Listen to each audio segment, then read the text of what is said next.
कि एक उम्र बीत जाने के बाद एक आम बिहारी मिडिल क्लास लड़का के लिए विचारधारा नहीं, नौकरी मैटर करता है, नौकरी।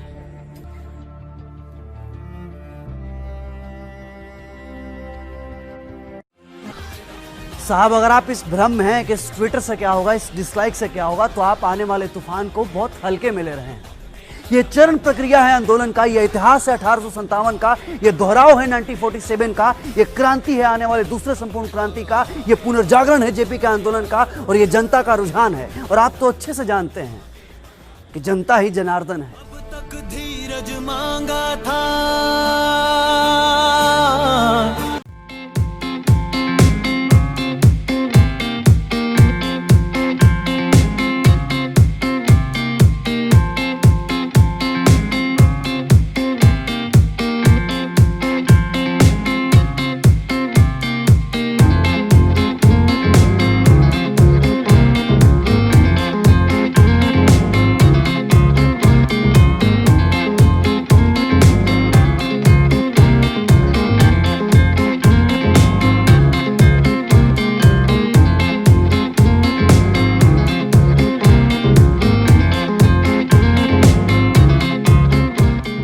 कोई भी हो, चाहे आप फैन हो बहुत बड़े सरकार के नुमाइंदों के बहुत बड़े फैन हो, जो भी हो, लेकिन आप ये तो समझते होंगे ना कि क्या सही है और क्या गलत है। वो तो दिखता होगा कि जो सही है वो सही है, जो गलत है वो गलत है। ये कॉन्स्टिट्यूशनल राइट है और हम ये बोल सकते हैं। हम ऐसा नहीं कह रहे कि सरकार गिरा दो, ये करा दो। अरे हमारा छोटा सा काम है दोस्त, बस काम करा दो। और आपके लिए वाकई में वो छोटा सा ही काम है। बहुत बड़े बड़े काम आप कर सकते हो।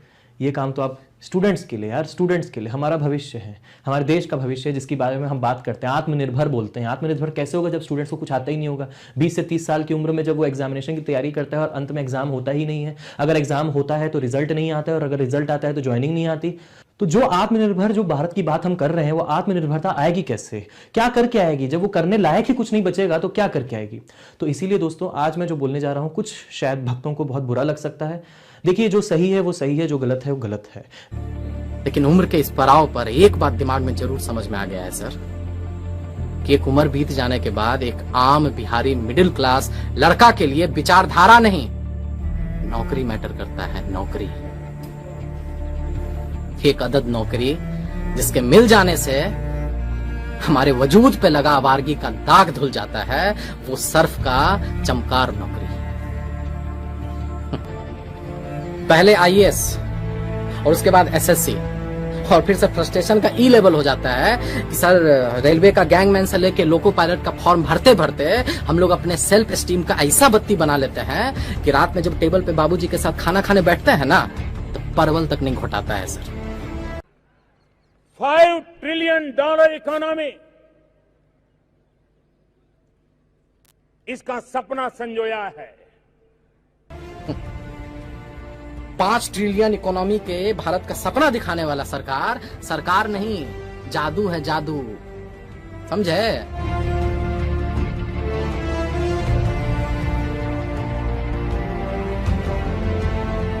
वो टाइम बहुत पहले की बात नहीं है कि जब हम डबल डिजिट ग्रोथ की बात किया करते थे। हमारी economy fastest growing major economy in the world हुआ करती थी, और आज हम इस कगार पे खड़े हुए हैं कि हम -23.9, लगभग 24% नेगेटिव ग्रोथ में चले गए हैं।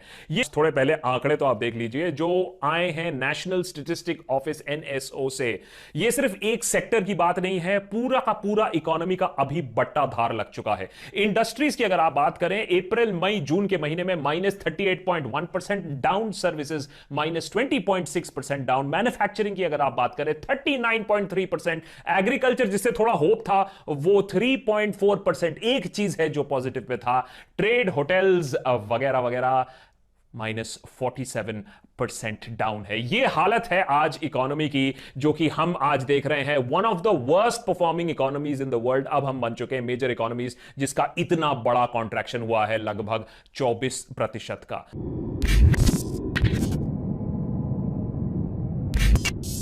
2 साल से वैकेंसी निकला हुआ है, एग्जाम नहीं ले पाए हैं। लेकिन साला फॉर्म का पैसा घुरा घुरा के जिल्लेला ही खैरात बांट रहे हैं।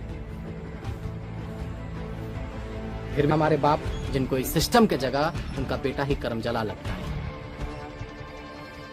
27-28 साल के बाद बाप के पैसे का रोटी ना पत्थर से जैसा हलक में उतरता है सर।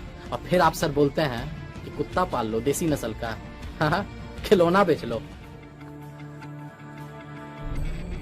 अरे सर, काजू के आटा का रोटी खाइए आप नेता लोग, और आधी पेट बिलबिलाते इस जनता को राष्ट्र और हिंदू खतरे में है का झुनझुना पकड़ा दीजिए। बड़ा सही बात।